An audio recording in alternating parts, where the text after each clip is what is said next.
Como hemos visto en videos anteriores, hay una gran separación entre el creador y la criatura.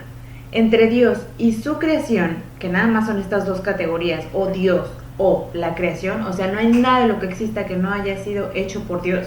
Entre estas dos categorías hay una separación inmensa, porque Dios es el único eterno. Entonces, este Dios eterno, ¿cómo se comunica con la creación? ¿Cómo estas dos categorías que existen, Dios y criatura, cómo pueden comunicarse? ¿Cómo hay una relación entre ellos? Bueno, esta relación que hay entre Dios y su creación es a través de la ley. La ley es la expresión de la voluntad de Dios. Como hemos visto en videos anteriores, si la voluntad de Dios es que llueva, entonces Él va a poner leyes para que esto se lleve a cabo, para que así funcione su creación. Esa es la forma en la que Dios se comunica con la creación, expresando su voluntad. ¿Cómo? A través de leyes. Ahora, en el cosmos podemos ver muchas formas en las que se expresa la voluntad de Dios. Pero, ¿cuántos aspectos de la voluntad de Dios nosotros podemos distinguir? ¿Cuántas formas hay? ¿Cuántas caras diferentes de la creación se pueden estudiar? ¿Cuántos tipos de leyes hay? Bueno, en este video vamos a hablar precisamente acerca de cosmología. La cosmología es el estudio de la creación, es decir, de las cosas creadas. Entonces, en este video vamos a hablar acerca de cuántos lados de la creación podemos estudiar y diferenciar y cuáles son. A través del estudio y la dirección de la palabra de Dios han salido 17. Vamos a ir presentándolos de los más sencillos a los más complicados. La primera que tenemos es la esfera numérica y su momento nuclear es la cantidad discreta. Después está la esfera espacial y su momento nuclear, o lo que los distingue de las demás, es la extensión. Luego tenemos a la esfera cinemática y su momento nuclear es el movimiento. También está la esfera física y su momento nuclear es la fuerza. Después sigue la esfera biótica y lo que marca esta esfera biótica, lo que lo distingue de las demás, su momento nuclear es la vida orgánica. También está la esfera psíquica, que sé que suena un poco extraño, pero lo que se refiere es a la sensación. Ese es su momento nuclear, la sensación. Es decir, marcar las leyes de todo lo que tiene que ver con la percepción sensitiva. Después también está la esfera recreativa. Su momento nuclear es la diversión. En octavo lugar está la esfera analítica, es decir, la distinción. También tenemos a la esfera técnica, que su momento nuclear es la formación. Después está la esfera histórica, la cual su momento nuclear es la diferenciación cultural. Después está la esfera comunicativa, que estudia todo aquello que tiene que ver con la comunicación, y su momento nuclear es la significación simbólica. Después tenemos a la esfera social y su momento nuclear es el roce humano. Después está la esfera económica y su momento nuclear es el compartimiento. Después está la esfera estética y su momento nuclear es la armonía. Tenemos a la esfera jurídica, que su momento nuclear es la retribución, a la esfera ética, que su momento nuclear es la fidelidad, y finalmente a la esfera cúltica, que su momento nuclear es la celebración. Bueno, y luego estas 17 cosas o estas 17 esferas que acabamos de describir, ¿eso qué? ¿Qué tiene que ver eso con todo lo que estamos diciendo? Bueno, esta es una forma en la que se puede diagramar toda la realidad. Todos estos aspectos, los cuales yo acabo de decir, recuerden, son formas en las que Dios revela su voluntad. O sea, todos estos aspectos Dios ha puesto leyes. Y tienen leyes muy diferenciables una de la otra. Por eso es que son, hasta este momento, 17 esferas, las cuales nosotros podemos estudiar las diferentes leyes que Dios ha dejado en estas esferas, en estos aspectos de la realidad. Ahora, nosotros recibimos la realidad de una forma completa, es decir, estos 17 aspectos no estamos constantemente pensando, estoy en el numérico, ahora estoy en el espacial, y no, sino que nuestra experiencia con todos estos aspectos es todos juntos. Ahora, aquí está diagramado, o este diagrama nos ayuda a entender, claro que hay una diferenciación entre la esfera numérica y la histórica, claro, de una forma preteórica lo sabemos o lo percibimos, pero es a través del estudio que podemos diferenciar una de la otra. Los aspectos o esferas son distinguibles por los diferentes tipos de leyes que Dios ha puesto en este cosmos. Por ejemplo, una planta no es calificada por la esfera jurídica, porque una planta se sujeta a las leyes de la esfera biótica, por más que la esfera jurídica trate de ponerle leyes a esta planta, la planta no se va a sujetar a esas leyes. La planta se va a sujetar a leyes de la esfera biótica, a esas leyes que Dios ha puesto en la esfera biótica. Por eso es que, por ejemplo, aunque un juez dictamine que todas las plantas deben producir mucho más oxígeno que dióxido de carbono, o deben trabajar al doble, o pueden descansar un día y trabajar 6, aunque eso haga un juez, las plantas no van a obedecer esa ley porque simplemente no es la ley que Dios ha puesto en su constitución, en su orden, en este cosmos. Las plantas están calificadas por la esfera biótica, entonces van a seguir esas leyes. Ahora, la forma en la que acabo de presentar estas esferas de la realidad no tienen un orden arbitrario, como que a alguien se le ocurrió poner una y después otra y así se les fue ocurriendo, sino las inferiores lo que hacen es presuponer a las posteriores. ¿A qué me refiero con esto? Por ejemplo, si pensamos en algún evento histórico, un evento histórico como por ejemplo en la Segunda Guerra Mundial.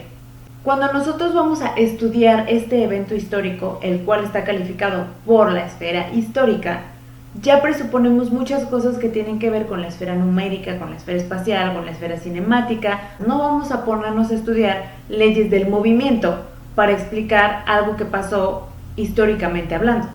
Por ejemplo, está esta famosa Operación Barbarroja en la que los alemanes ya planeaban dar con todo en contra de la Unión Soviética y finalmente perdieron, pero al estudiar este evento histórico no necesitamos nosotros establecer y delinear la esfera numérica y entonces vamos a estudiar las leyes de la esfera numérica, no, sino que esas ya están presupuestas para poder entender las de arriba. Esto no es algo que haya inventado el hombre, sino es algo que Dios puso dentro de la creación y entonces nosotros debemos desarrollarlo, escudriñarlo y entenderlo y aprenderlo. ¿Por qué no encontramos esto dentro de la Biblia y por qué la Biblia no habla así específicamente? A ver, vamos a estudiar 17 esferas de la realidad. Dios quiere que nosotros a través del estudio, a través del conocimiento, escudriñemos la creación y descubramos muchas cosas como que Dios ha puesto leyes en cada uno de estos aspectos de la realidad. Anteriormente se creía que había 14. Conforme va pasando el tiempo y conforme se va desarrollando la filosofía cristiana, bueno, hemos terminado en 17 aspectos que están claramente delineados y que sí se pueden diferenciar uno de otro. Por ejemplo, anteriormente no existía la esfera recreativa.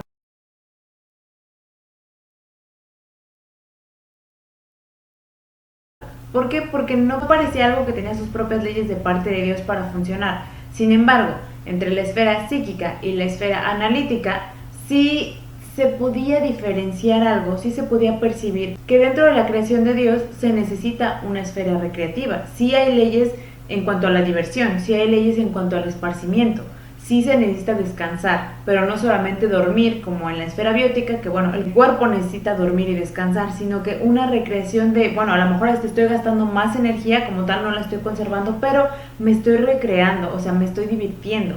Por eso es que se agregaron este tipo de esferas como la esfera recreativa. Dentro de la creación se puede participar como un sujeto o como un objeto. El sujeto es aquel que está sujeto a las leyes que pertenecen a cierta esfera. Por ejemplo, hace un momento hablábamos de una planta.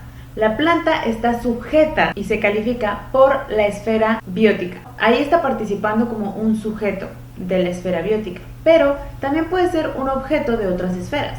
La planta puede pertenecer a alguien, ahí es la esfera jurídica. Entonces la esfera jurídica no se va a meter en la esfera biótica a decirle, tú planta, ahora tienes que ser roja porque queremos que sea roja. No, no puede hacer eso. Pero sí como un objeto, la planta puede ser el objeto de esta planta le pertenece al profesor o a la escuela o le pertenece a alguien. Eso es la esfera jurídica. O por ejemplo, ahora aquí en México el gobierno prohíbe la plantación de marihuana o de amapola. ¿Por qué? Porque pues eso es ilegal, porque de ahí se sacan ciertas sustancias que son adictivas. Entonces eso está prohibido. Ahí el gobierno está regulando algo que se puede o no puede hacer con la planta, pero como tal no está ni puede violar la constitución biótica de la planta.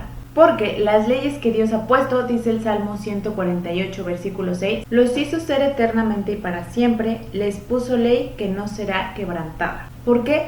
Porque la voluntad de Dios es perfecta. Y así como es perfecta, también sus leyes que comunican esta voluntad son perfectas. Ahora, sí percibimos que dentro de la realidad hay algunas leyes que nosotros quebrantamos y que esas leyes pueden traer, bueno, maldición, pero son quebrantables. Hay unas que son inquebrantables y hay otras que sí podemos nosotros transgredir. Es por eso que hay una distinción entre leyes y normas. Las esferas de la recreativa hacia abajo marcan leyes y las esferas de la analítica para arriba marcan normas. O sea, son reglamentables. Sí se pueden cometer ciertas violaciones a las leyes analíticas, pero en el caso de la esfera, por ejemplo, biótica, volviendo al ejemplo de la planta, pues no podemos nosotros hacer que le crezca una cola de perro a una planta. Eso es imposible. ¿Por qué? Porque están sujetas a las leyes que no son normativas. En cambio, las leyes que son normativas a partir de la analítica para arriba, pues sí es posible que nosotros quebrantemos, por ejemplo, las leyes sociales, que nosotros quebrantemos las leyes de comunicación. Hay faltas de ortografía, también hay formas en las que nosotros hablamos mal. Eso es romper una norma de estas esferas que ya están previamente establecidas y sí es posible. ¿Es malo? Claro que es malo, es una manifestación del pecado, pero es posible. En cambio, con las leyes que no son normativas, no es posible nosotros quebrantar esas leyes. Ahora, esta es una forma sistematizada de estudiar la creación. Muchas veces se habla también acerca de la soberanía de las esferas. ¿Qué significa esto de soberanía de las esferas? La soberanía significa la capacidad de mandar con autoridad, pues, sobre otra cosa. Ahora, debido a que todos estos aspectos modales marcan la voluntad de Dios, es decir, la ley de Dios para todas ellas, entonces ellas tienen cierta autoridad simplemente porque están manifestando las leyes de Dios. Y la ley de Jehová es perfecta para su creación. No nos referimos a la soberanía de las esferas como que ellas estén sobre todas las cosas, ¿no? No, nos referimos a que lo que ellas reflejan del Creador es la ley. Y esa ley sí está por encima de nosotros como seres humanos porque la ley es la voluntad de Dios. Todos estos aspectos de la realidad o estos aspectos cósmicos son irreducibles. Es decir, ya no puede haber menos. Quizá puede haber más conforme va avanzando la cultura, podemos descubrir, no, pues sí debe haber una diferenciación entre tal y tal esfera como ha pasado hasta este momento, pero ya no puede haber menos. Sin embargo, sabemos que el pecado ha degenerado todo. Por eso es que existe una invasión de esferas.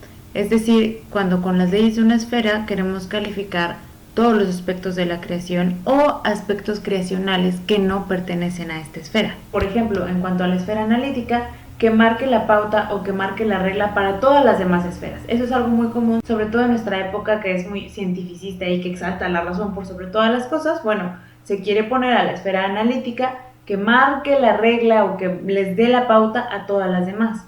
Eso es imposible. Otro ejemplo que podemos poner es con la esfera histórica.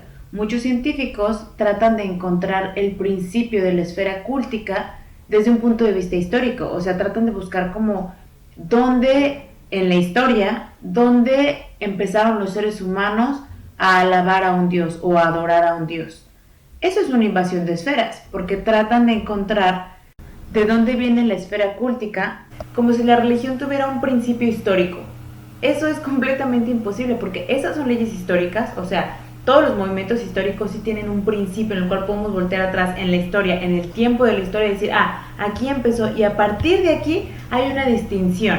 Lo que hablábamos de la Segunda Guerra Mundial es un evento histórico y eso es un parteaguas de que si el rumbo de la humanidad iba por un lado, esto hizo que el rumbo completamente cambiara. Aquí hubo una diferenciación cultural grande.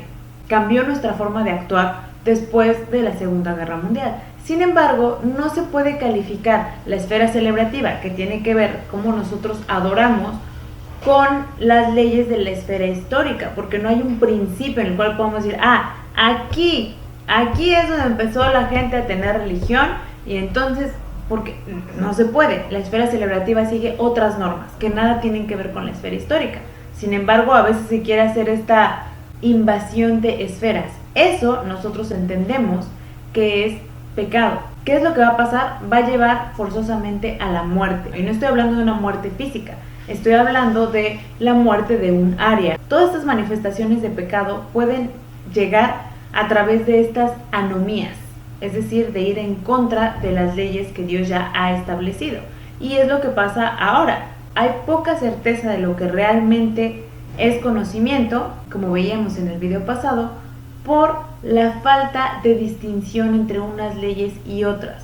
No va a haber armonía en toda la creación hasta que respetemos la soberanía de cada una de las esferas. Ahora, también vale la pena explicar un poco y brevemente lo que es una estructura de individualidad a diferencia de las esferas modales. Los aspectos modales son la manifestación de la voluntad de Dios, como ya hemos dicho, es decir, las leyes.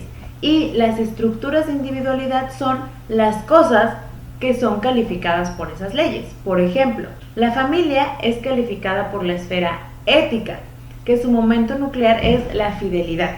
Entonces, cuando uno empieza una familia, que es un hombre y una mujer, ahí debe haber fidelidad para que entonces esta familia pueda seguir adelante. Otra estructura de individualidad es, por ejemplo, el Estado. El Estado es calificado por la esfera jurídica, es decir, la esfera jurídica le va a marcar qué lineamientos debe seguir el Estado. Y así, los aspectos modales son las leyes que marcan y las estructuras de individualidad son los aspectos de la creación que se sujetan a esa ley. El ser humano participa de todas las esferas, desde la numérica, porque podemos hablar de 1, 2, 3 o 10 personas, hasta la celebrativa, porque todos los seres humanos en algún momento a algo le rinden tributo, a algo le rinden adoración, a algo celebran. Puede ser al Dios verdadero o a un ídolo. Aunque aún la gente que dice que es atea, forzosamente están ellos retribuyendo honor y gloria a algo. Puede ser la razón, puede ser la ciencia, pueden ser miles de cosas. Los seres humanos participan de todas las esferas como sujetos, o sea, sujetándose a esas leyes. En el caso, por ejemplo, de los animales, si hablamos de un perro participa hasta la esfera recreativa como sujeto, o sea, sujetándose a esas leyes, y a partir de la analítica en adelante ya funciona como un objeto. O sea, si podemos nosotros estudiar al perro, si podemos nosotros asignarle un dueño, si podemos, por ejemplo, en cuanto a las razas de perros, bueno, a partir de tal año, en cuanto a la esfera histórica, empezó a existir los pugs. Ahí ya vemos como los perros sí pueden participar pues como un objeto en las demás esferas. Una planta, ya lo dijimos hace rato, hasta la esfera biótica se sujeta a las leyes. De ahí en adelante es simplemente un objeto. Y bueno, ¿para qué nos sirve entonces saber todo esto? O sea, está muy bien, qué bueno que se ha descubierto, qué bueno que se ha desarrollado una filosofía cristiana, la cual distingue las leyes de Dios o la voluntad de Dios expresada en estos 17 diferentes aspectos. Eso está muy bien que haya estructuras de individualidad, está muy bien que cada aspecto de la realidad nos muestre las leyes de Dios o la voluntad de Dios para la creación. Y luego, ¿eso a mí de qué me sirve? ¿O yo qué? ¿Y eso a mí como cristiano qué? Bueno, recordemos que los seres humanos estamos hechos a imagen de Dios para ser mayordomos de esta creación y para responderle a Dios como siervos. Como siervos de Dios tenemos un llamado para derribar argumentos que estén en contra del conocimiento de Cristo y todas las cosas, todo conocimiento, llevarlo a los pies de Cristo. Eso dice 2 Corintios, derribando argumentos y toda altivez que se levanta contra el conocimiento de Dios y llevando cautivo todo pensamiento a la obediencia a Cristo. Ese es nuestro llamado como siervos de Dios y como mayordomos en esta creación. Es decir, llevar todas las cosas a los pies de Cristo y a la obediencia de Cristo y a la obediencia a Cristo. Todas las cosas, todo conocimiento, ese es nuestro llamado. Aquí en la escuela, ¿cómo nosotros llevamos cautivo todo pensamiento a la obediencia a Cristo? Bueno, haciendo esta distinción.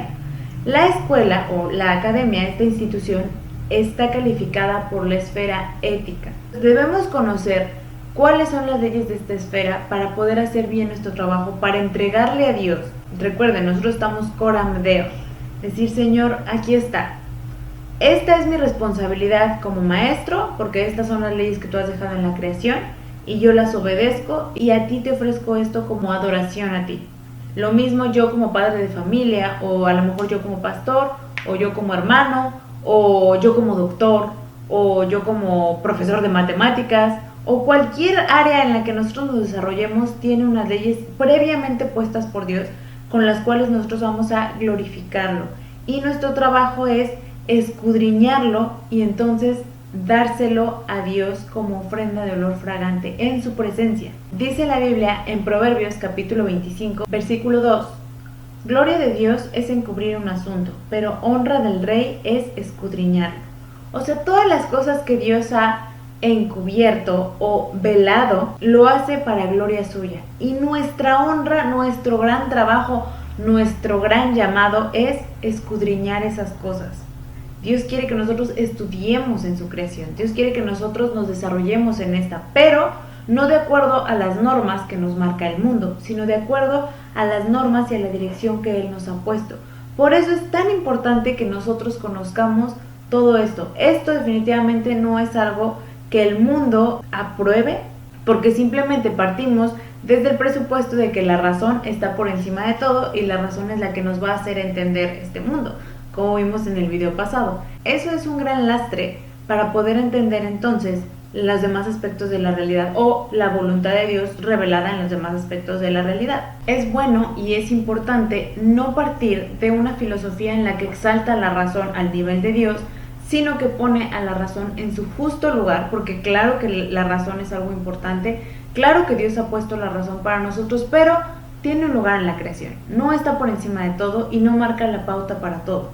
Conocer esta filosofía nos ayuda a que nuestro llamado tenga más sentido y entonces tengamos una plataforma a la cual responderle al mundo o testificar al mundo quién es Dios, no de acuerdo a las pautas que el mundo nos da, sino de acuerdo a la dirección que Dios mismo en su palabra nos ha dado.